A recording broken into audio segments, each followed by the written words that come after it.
We all know Sonic Adventure 2. It's considered one of the best 3D titles in Sonic's 30-year history. I know it's only 29 years, but cut me a break, I'm trying to get ahead here. As a swan song to Sega's final console, the Dreamcast, SA2's story was front and center, an epic tale that took our heroes and villains into space in order to stop a tale of revenge that started 50 years ago. But there's one thing that always bugged me about Sonic Adventure 2's story. How the hell do you mistake Sonic for Shadow?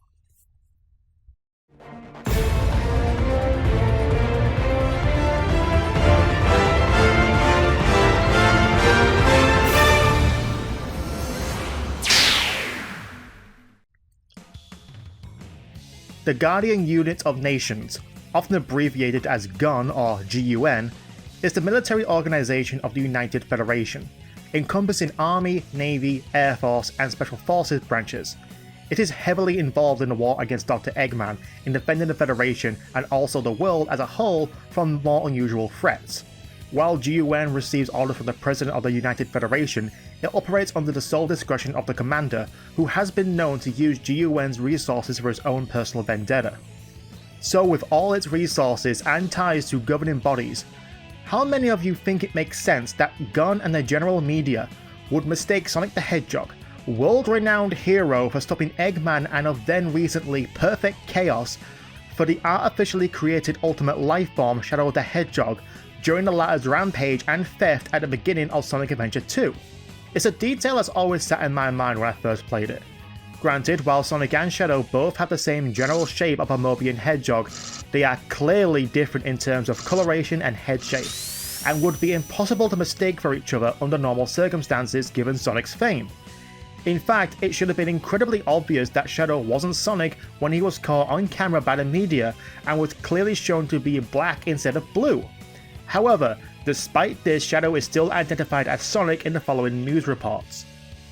Now, it's not uncommon for innocent people to be mistaken for wanted criminals, as there are dead ringers for celebrities, politicians, and common everyday people. Heck, even completely different people in terms of race, sex, and place of birth have the same name. But this isn't some game of spot the difference in two similar looking people. This is a clear case of colorblindness and ignorance. So I ask you, why is it that no one has the common sense to realize that Shadow and Sonic are two completely different hedgehogs?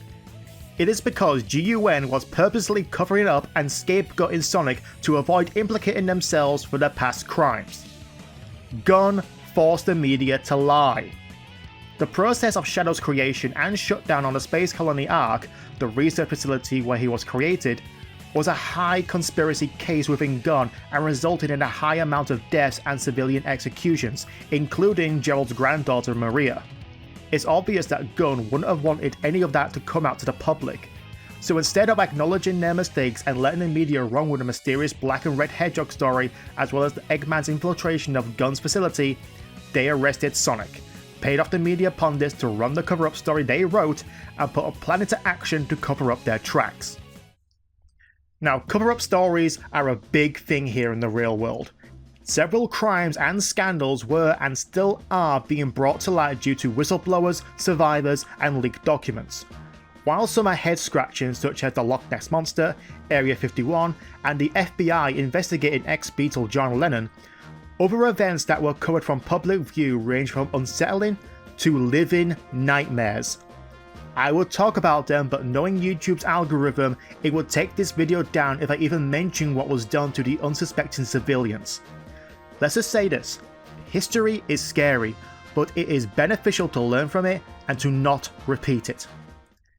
Getting back to a relatively happy note, when Sonic is captured, he is sent to Prison Island, a remote island where GUN also stored a few Chaos Emeralds they managed to acquire. During this, another part of GUN's plan was to send their undercover agent Rouge the Bat to find Eggman, get him to trust her and her knowledge of the Emerald's location, Prison Island. GUN was counting on Eggman and Shadow arriving on the island for the Emeralds and also on Sonic's friends, specifically Tails and Amy coming to his rescue. Clearly, GUN put Sonic at Prison Island knowing his friends would come to set him free, and that they would more than likely run into Shadow and/or Eggman when it came after the Chaos Emeralds. When the time came, Sonic and company would probably take them all out at once, giving GUN the chance to arrest them all and cover up their past sins with no one the wiser. Shadow recaptured, Eggman incarcerated, Tails and Amy reprimanded for their crimes, and Sonic eventually being released, but having his hero cred tarnished by Gun's cover-up. The only hitch in Gun's plan was that Eggman decided to take things up a notch and decided to blow the island the fuck up, throwing a wrench into everything and causing the entire plan to be aborted. Now, even though Gun knew they lied and falsely arrested Sonic, they still went after him, his friends, and Eggman. They didn't want to give up and be seen as corrupt. This is why Gun mechs are everywhere. Being backward engineered from Eggman's own badniks, it was more efficient to send them to places where agents couldn't, especially the Ark. It wasn't just a cover-up story anymore, it was a mission to stop and conceal everything to do with the event that happened 50 years ago. Capture all parties involved, dead or alive. And as we all know, everything they feared was brought to light as Professor Gerald Robotnik, from beyond the grave that Gun dug for him, exposed them for what they did, what they hid from the world, and how everyone was going to die for the crimes against humanity as the Ark comes crashing to the planet below. Luckily, our heroes saved the Earth. Shadow fulfilled Maria's dying wish. Sonic's status as a hero was restored, and the Guardian Unit of Nations, marred by the truth, reformed and got a new commander with a hidden connection to the Ark, just in time for the sky to turn red and open. Thank you all so much for watching.